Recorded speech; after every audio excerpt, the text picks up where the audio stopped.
구룡사에서는 부처님 품 안 따뜻한 가정을 염원하고 발언하는 것처럼 구룡사에서는 늘 한 부처님 출연하시면 많은 중생들이 깨달음을 얻고 한 법당 이룩되면 사바세계 안에 곧 극락정토 이루어진다는 무량수경의 말씀을 전합니다. 화엄경 시행품에도 보면 중생들은 모두 다 내 복바시고 선지식이다 하는 가르침이 있어요. 찾아 나서지도 않고 청하지도 않았는데 몸소 그들이 찾아와서 나를 바른 법에 들게 하는구나. 나는 이와 같이 배우고 닦아서 한 중생의 마음도 어기지 않으리라. 그리고 이렇게 반호를 한다. 내 보시를 받은 중생들은 모두 다 최상의 깨달음을 얻고 평등한 지혜를 가지며 바른 법을 갖추어 널리 선행을 하다가 마침내 열반에 들어지이다. 만약 한 중생이라도 만족하지 않는다면 나는 결코 최상의 깨달음을 이루지 않으리라. 이것이 보살의 즐거운 행위다 그랬어요. 제가 오늘 통도사의 사적지에 초고가 나와서 이렇게 한 장씩 한 장씩 틈틈이 보고 있는데 며칠 전에는 그런 글을 봤어요. 2조 때 배불정책, 억불정책으로 경제난이 사찰에 대단히 심각했다. 우리 어렸을 때만 해도 승가대학이라는 강원에 방구를 드리려면 자비량이라고 해서 쌀을 일정 부분 절에다 내야 되는 사찰도 있었어요. 통도사는 그러지 않았지만 또 그런가 하면 외정실 때만 해도 자비량을 내지 못하면 절에서는 아침 저녁 공양만 주고 점심을 안 주는 거예요. 그래서 어느 스님의 글에 보니까 지금 생존에 계시면 100살이 지금 한 7살 되신 스님이 지나온 시간을 회상하면서 방화착하라 하는 그 책을 쓰셨는데 그 글에 보니까 개울에 가서 점심시간에 개울에 가서 개울물로 배를 채웠던 시절을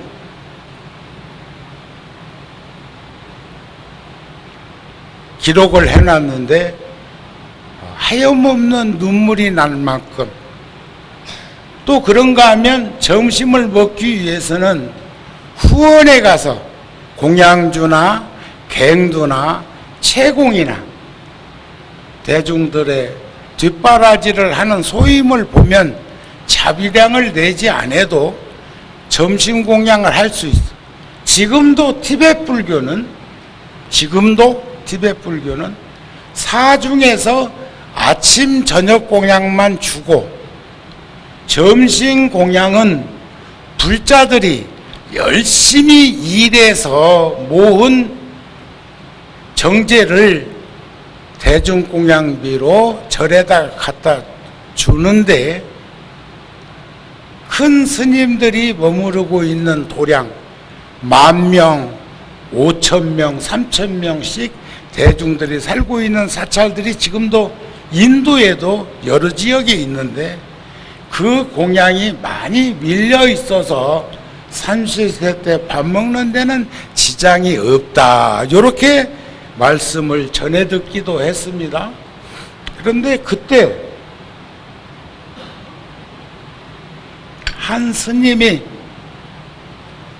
통도사 불사를 하시면서 관음전에 기와가 깨져서 피가 새고 낙후되어 가지고 석가래가 썩고 하는 이런 것들을 성심성의껏 갈고 끼우고 그런 불사를 하면서 글을 남기셨는데 다른 말보다도 제 가슴을 떨리게 했던 건 내가 이렇게 어렵고 힘든 환경에서 스스럼 없이 이런 일을 할 수 있었던 것은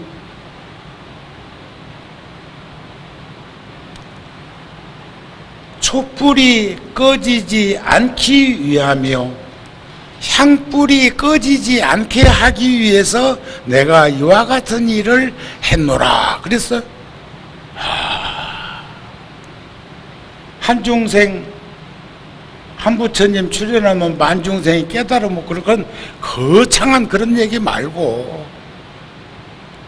피가 새고 절이 퇴사돼 가지고 허물어지면 거기에 불보살님전에 향을 사르거나 초를 기울 수가 없기 때문에 아주 큰 일도 아니고, 그런데 그 작은 소망이 내가 느끼기에는 엄청난 일이야. 늘상 향불이 꺼지지 않고 초가 사루어져 있기를 바라는 마음으로 나는 이 불사를 했다. 이런 거요. 전 가슴이 뛰었어요. 그 글을 보면서. 오늘은 한 170년 전에, 이것도 2조 때인데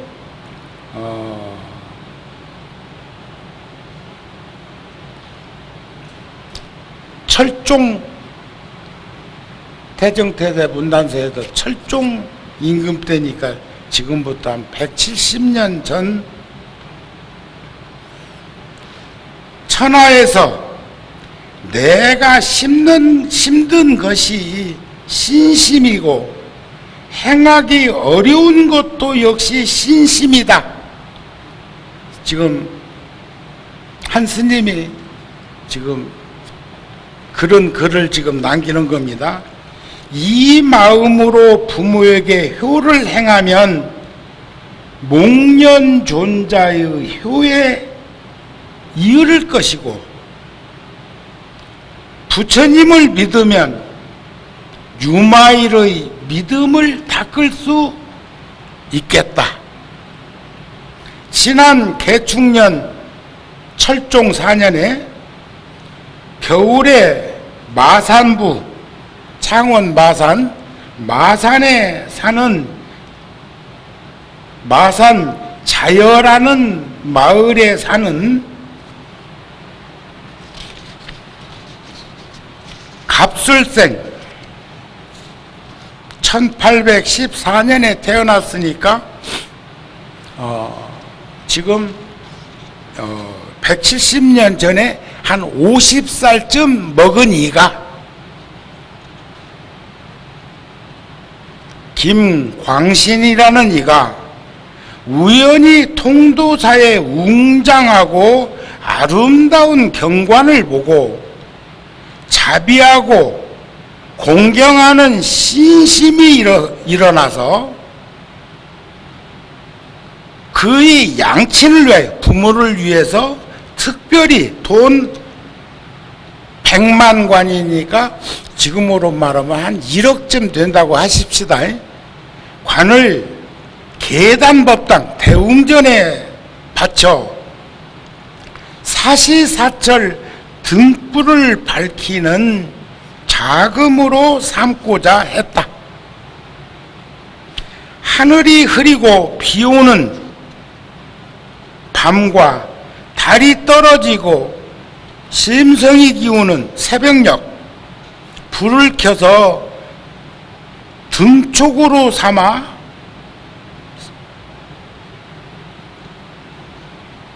아침에 향을 피우고 저녁에는 충문을 올려 오래도록 광명세계를 만들어 1년, 2년, 다시 100년, 1000년을 지나 무량겁이 되도록 꺼지지 않는 등불로 삼고자 했다. 큰돈이었던 모양이죠. 큰돈. 그런데 지금도 통도사 사리탑, 관음전 앞 이런 데는 장등이 켜져 있어. 구룡사는 경주 박물관 앞에 있는 신라 석등, 우리나라에서 가장 큰 석등이 경주 박물관 앞에 세워져 있는데 그것을 그대로 제가 재현해 가지고 30몇 년 전에 이름 새기지 않는 조건으로, 거기다 이름 새기지 않는 조건, 그걸 시주를 하면 시주 한 사람이 길이길이 남는데 굳이 거기다가 이름을 새길 게 있나 싶어서 이름 새기지 않는 조건으로 농심라면 신춘호 회장 가족들이 저 석등을 조성해 가지고 했어요. 지금도 구룡사 한 번씩 오고 그러는데 또 좋은 제품이 나오면 꼭 구룡사로 저한테 전화해 가지고 90이 넘은 노보살님이 스님 우리 선물 나왔는데 보냅니다. 응? 어디 더 보내줄까요? 이런 말씀도 하는데 그 석등이 지금 법당 앞에 있고 저녁이면 자동으로 불이 들어오는데 지금도 통도사의 장등은 석등 안에 기름등으로 저녁 예불 시간 전에 불을 밝히고 아침 예불이 끝나고 동력에 해가 솟으면 그 불을 끄고 하는 것을, 그러니까 그 전에 있었냐 없었냐는 잘 모르겠지만 170년 전에 그런 일을 50살 먹으니까 했는데 그때가 한 25년쯤 되었을 때 이 글을 지금 남겨놓는 거예요. 무량겁이 되도록 꺼지지 않는 등불로 삼고자 했다. 그러므로 이 등은 단지 계단만을 밝히는 등불이 아니다. 금강 계단만 밝히는, 지금도 통도사 가서 눈여겨보면 앞에 장등, 석등이 있어요. 그리고 저녁이면 불을 밝힌단 말이에요. 또 사리탑 안에도 있는데 요즘은 문을 잠궈놔가지고 키는지 안 키는지는 확인이 안 됐지만 관음전 앞에는 등이 켜져 있는 것을 며칠 전에도 통도사 갔을 때 아침에 제가 봤어요.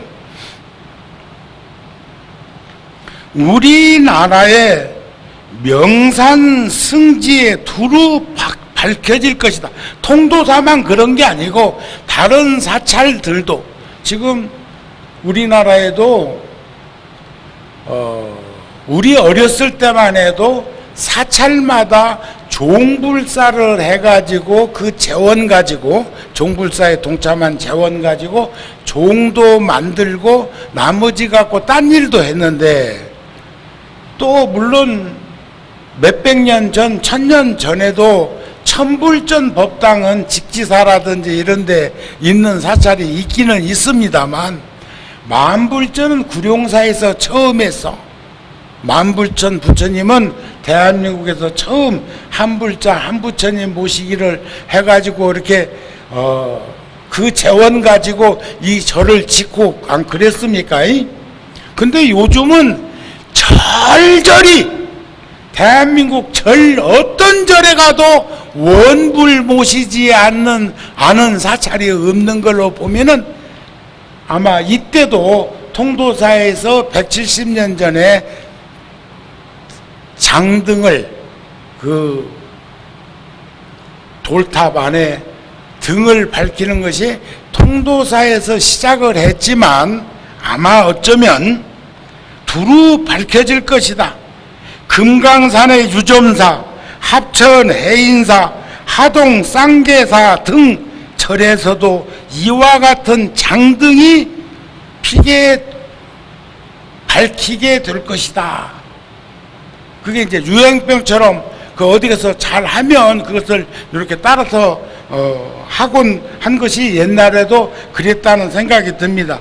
이와 같은 공양을 한 지 25년이다. 그러니까 그 장등을 공양 올린 분이 50세 때 그 일을 했으니까 25년이니까 75세 되었을 때다 그 말이야. 이 믿음을 믿고 간다면 유마일의 믿음과 나란히 해질 것이고 목련의 효행보다 나을 것이다.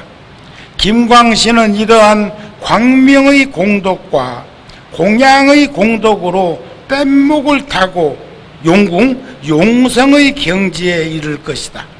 그리고 그 부모를 위하여 구련대, 구품 연화대에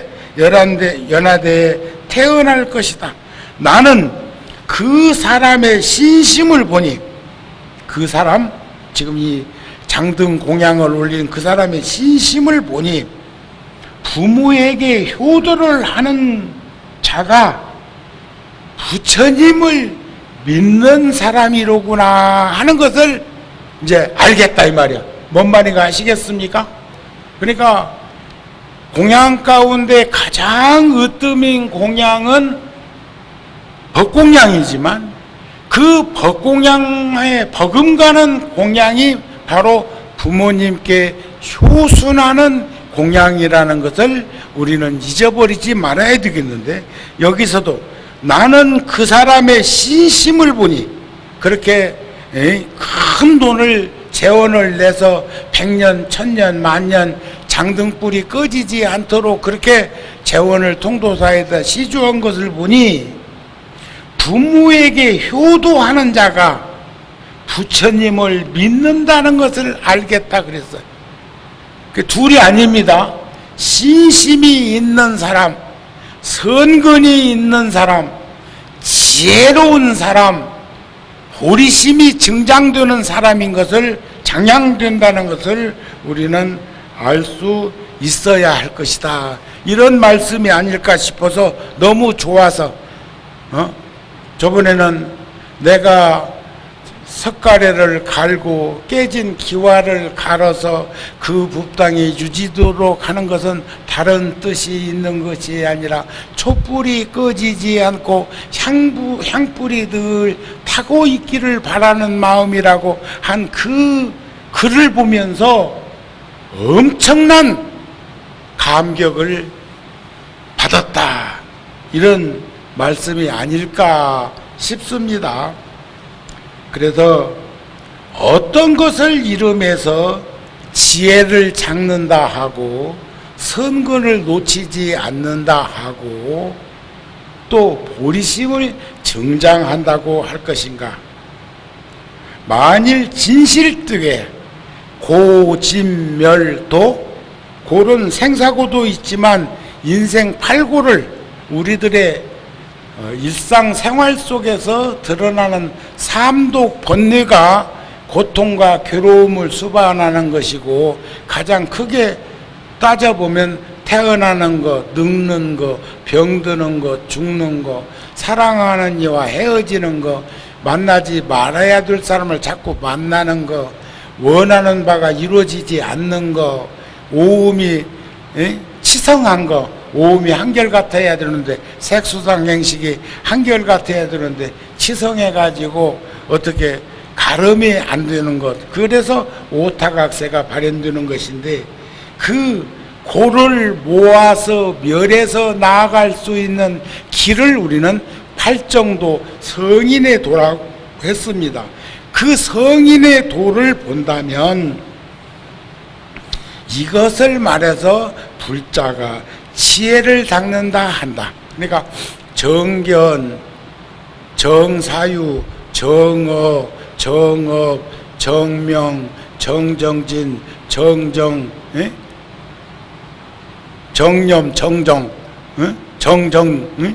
이 8가지를 닦는 것을 지혜를 닦는다 한다. 그러니까 정견 바로 봐야 돼요. 눈으로도 바로 보고, 귀로도 바로 듣고, 코로도 바로 냄새 맡고, 혀로도 바로 맛을 보고, 몸으로도 감촉을 바로 느끼고, 이게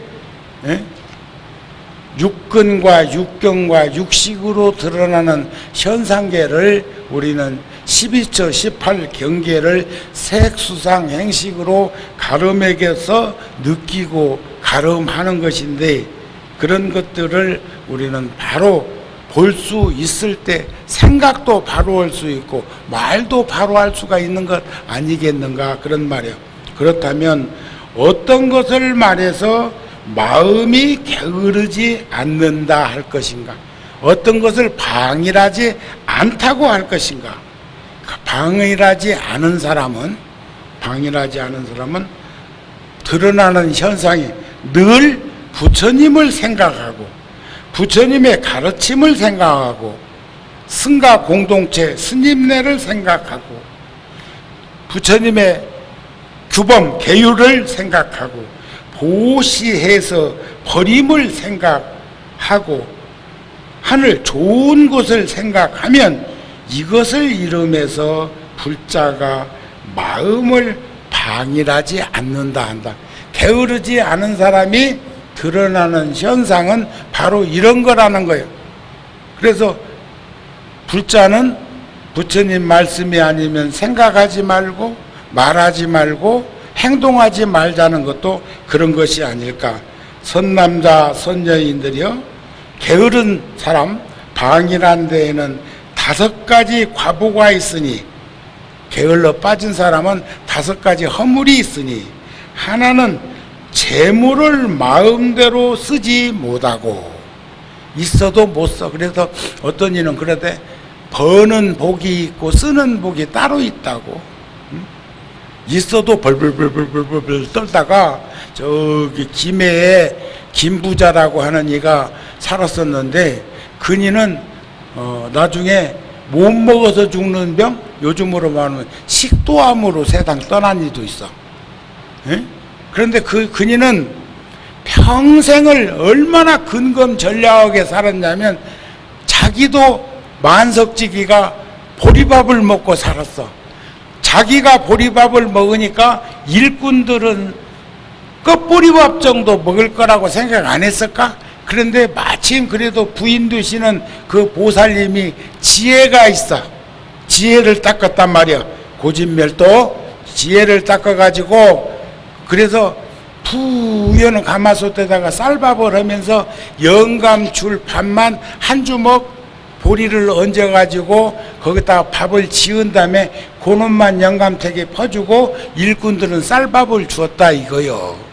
그러니까 보리밥을 먹으면서 한다는 소리가, 내가 보리밥을 먹는데 저놈들이야 껍보리밥 먹고 아니 있겠나 이러면서 그것도 좋아했다네. 그런데 나중에 죽을 때는 식도암에 걸려서 죽었단 말이야. 식도암. 자, 재물을 마음대로 쓰지 못해. 두 번째는, 방일한 자는 나쁜 이름이 자꾸 밖에 퍼져. 나쁜 이름이. 제가 이번에 저 별관 지으면서 저희를 책임졌던 감독관하고 도울이란 업자하고 굉장히 의견이 팽팽했어. 내가 이제 절충을 해줘가지고 2,500만 원을 더 주는 걸로 했는데, 그 사람이 끄트머리 가서 뭐라고 그러냐, 부가가치세 주세요 그래. 부가가치세.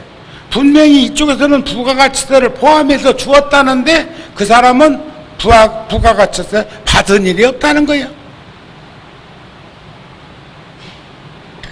그래서 또 내가 절충하기를, 그러면 부가가치세는 내가 책임지고 지었다.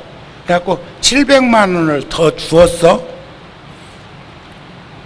그러니까 내 일을 맡아서 해주던 처사 입장에서는 내가 자기하고 의견이 같아야 되는데 달랐잖아. 저놈을 두둔한 것처럼 됐잖아. 그래갖고 지금 그 이후로 지금 한 일주일 못 보고 있어. 이제 며칠 더 쉬면 오시겠지. 그러면서도 나는 다른 것으로 더 달라고 했으면 나도 동의를 할 수가 없는데, 국가에서 정부 시책이 뭐여? 세금 잘 내는 거 아니야? 부가가치세를 우리 쪽에서 안 줬다고 물고 들어지면 그 허물이 어디에 있느냐? 나쁜 이름이, 구룡사 이름이 자꾸 바깥으로 유출될 거라는 생각으로 넌 틀림없이 각서 써라. 그리고 부가가치세 내라이. 그리고 그쪽으로 700만 원 더 주는 것을 해가지고 내가 정산해 주었어요. 그게 뭐냐? 나쁜 이름이 밖에 퍼진단 말이야. 세 번째는 가난한 이에게 보시하기를 좋아하지 않아. 게을러 빠진 사람은, 방일한 사람은. 네 번째, 사부대중 보기를 좋아하지 않아. 그러니까 칩거하는 것이, 은둔하는 것이 다른 것이 아니라 대중 기피증이 생긴 거예요. 그걸 요즘 보면 무슨 병이라고 하더만.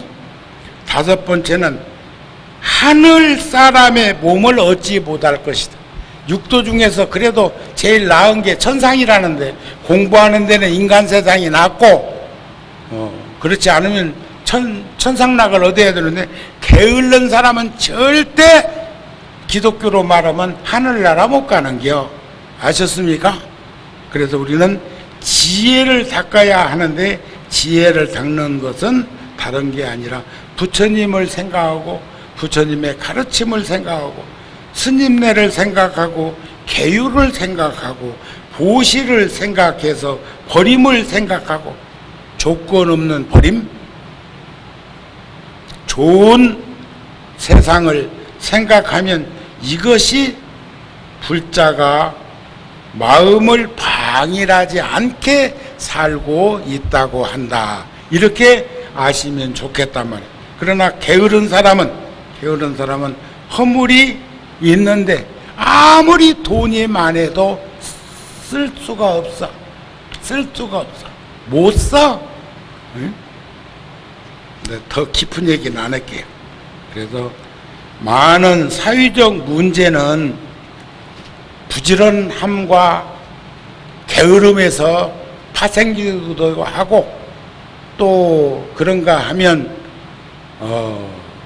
지혜로운 것과 어리석은 것에서 쪼개지기도 하고, 선근이 정장되어 가지고 보리심이 발현되는 거기서부터 보살의 모습을 잃어버리지 않게 되는 것을 알아야 되겠는데, 그러한 삶을 살기 위해서는 상호 서로가 가족이나 이웃이나 함께 살고 있는 이들이 서로 신뢰를 쌓아야 합니다. 믿음을 쌓아야 해. 기억하고 분노하기보다는 잊어버리고 용서해야 합니다. 분노는 최선의 덕목인 판단력을 잃어서 분노 조절 장애를 일으키게 되어 있어. 지금 보면 분노 조절 장애로 이 마을 저 마을에서 칼 휘둘러 잡고 무작위로 그렇게 하는 것도 그게 분노 조절 장애입니다. 그게 판단력이 흐려서 그러는데, 그게 기억하고 분노하기보다는 잊어버리고 용서할 줄 몰라서 그런 일이 생긴다는 것을 보았으면 좋겠습니다. 우리가 누군가를 연민심, 사랑하게 된다는 것은 그 사람의 아름다움이 아니라, 아름다움이라는 것도 내가 살아온 생애를 되돌아보면서 보면 얼굴 요것 보고 판단하는데 몸뚱아리에 몇 분의 몇이나 될까? 요 얼굴도 요 뒤에 것 치워버리고 이 앞에 것만 놓고 보면 요게 몸뚱아리 몇 분의 몇이나 되길래 요놈 가지고 이쁘다 미흡다 고없다 뭐 이런 소리를 하고 있는 것일까 싶으면 우리들 참 눈탱이도 반탱이요. 응? 이해가 안 되는 부분들이 많이 있어. 내면에서 아름다움이 발현되어야 되는 것 아닐까요? 아름다움이 아니라 배려와 친절함으로 어울릴 수 있을 때에 그가 사랑하는 가치를 표현할 수 있을 것이다. 그런 말이에요. 지나온 삶을 되돌아보면 다른 사람들에게 베풀었던 때가, 그래도 베풀고 살았던 때가 우리 인생에서 가장 인상 깊었던 순간이 아닐까. 저는 누구에겐가 뭘 드리면 자꾸 사양하는 사람들이 덜어 있어. 그러면 내가 그럽니다. 나도 누군가 주니까 좋더라. 그러니까 받아라. 그러니까 주는 즐거움, 받는 기쁨, 기쁨은 씨앗이고 즐거움은 열매라고 하는 현상을 알면서 살았으면 좋겠어요. 많이 주고 엄청나게 주고 늘 주는 것보다 그래도 어렵고 힘들고 한 이들, 예를 든다면 누군가가 네 옆길을 끌고 오르막길을 오를 때 그 길을 지나가던 이가 뒤에서 살포시 밀어만 주어도 오르막길 가는데 땡기면 그놈이 정상적인 사람은 아니잖아요. 밀어주고, 내리막길은 브레이크가 없으니까 뒤에서 살포시 잡아만 줘도 그 힘든 고비를 넘길 수 있는 것이 인생살이가 아닐까 하는 생각을 합니다. 그래서 지나온 삶을 되돌아보면 다른 사람들에게 베풀면서 살았을 때가 우리 인생에서 가장 인상 깊은 순간이었습니다. 사랑으로 지어진 집은 1000년 넘게 견디는데 시골에 집들을 이렇게 지나가면서 보면 노인이라도 살고 있는 집은 오막살이 집이라도 기운이 있어요. 아무리 집을 잘 지어놨어도 별장 형식으로 1년에 두서너 차례나 와가지고 있다가 간다든지 하는 집은 썰렁한 냉기가 돌아. 그리고 그 집은 금방 망가져 부서져. 그래서 이 콧김의 기운이 얼마나 센 것인가는 시골에 살고 있는 우리 어른들, 그렇게 어렵고 힘들게 머무르고 있지만 그 허름한 집에 계셔도 그 집에서는 생기가 돌고 있는 것을 우리 육안으로도 충분히 가늠되지 않더냐 하는 생각을 해봅니다. 위대한 사람이 있는 곳에는 항상 기적이 일어나고 있는데 그 위대함이란 잘난 것을 말하는 것은 아닐 것이다. 그런 말입니다. 끝으로 틱낙한 스님 그 법문 중에 마음의 채널이라는 글이 있는데 살아있는 지금 이 순간이 기적 중에서 나타나는 현상을 표현했습니다. 마음은 수천 개, 수만 개의 채널이 있는 텔레비전과 같다. 요즘 텔레비전 채널 참 많아. 옛날엔 3개밖에 없었는데 그리해서 우리가 선택하는 채널대로 순간순간에 우리가 존재하게 되기도 한다. 분노를 켜면 우리 자신이 분노가 되고 평화와 기쁨을 켜면 우리 자신이 평화와 기쁨이 되는 것을 알라. 그래서 리모컨 시대니까 옛날에는 귀찮아가지고 게을러가지고 턱턱턱 돌리는 채널은 재미없어도 일어나서 그거 하나 돌리기 싫어가지고 가만히 나자빠져 있은 적도 있지만 요즘은 리모컨으로 얼마든지 채널을 돌릴 수 있는데 채널도 재미없는 채널은 도움되지 않는 채널은 100개, 1000개, 10,000개 있어도 도움되지 않습니다. 우리는 저도 외국 채널 중에서는 BBC 채널하고 히스토리 채널이라는 게 있어. 그건 히스토리 채널은 우리들이 생각할 수 없는 세상의 자연 현상에서 일어나는 별별 짓을 다 하고 ET 얘기도 하고 뭐 UFO의 얘기도 하고 지구의 종말론도 얘기를 하고 하는가 하면 BBC 영국 방송 다큐멘터리 하고 있는 그 채널은 굉장히 우리들한테 도움되는 채널이에요. 그러면 저는 그 채널 번호 기억하고 있습니다. 리모컨으로 돌려서 바로 접속하기 위해서. 우리 불교 방송 채널도 기억하고 있습니다. 여러분들도 그러리라고 생각을 해요. 그래서 리모컨으로 돌릴 수 있는 그 채널을 텔레비전만 돌리려고 하지 말고 내한테서 일어나는 채널도 수백 개, 수천 개, 수만 개가 될 수도 있으니까 그 채널에서 우리에게 도움되지 않는 채널은 틀지 않았으면 좋겠다. 아시겠죠? 지금 우리는 어느 채널에 맞춰져 있는가 고정되어서 살 일도 아니지만 그렇다면 리모컨 시대의 채널을 바꾸면서 보살행 실천을 할 수 있는 채널을 가지고 살았으면 좋겠습니다 하는 말씀으로 오늘 본문 마칩니다. 성불하세요.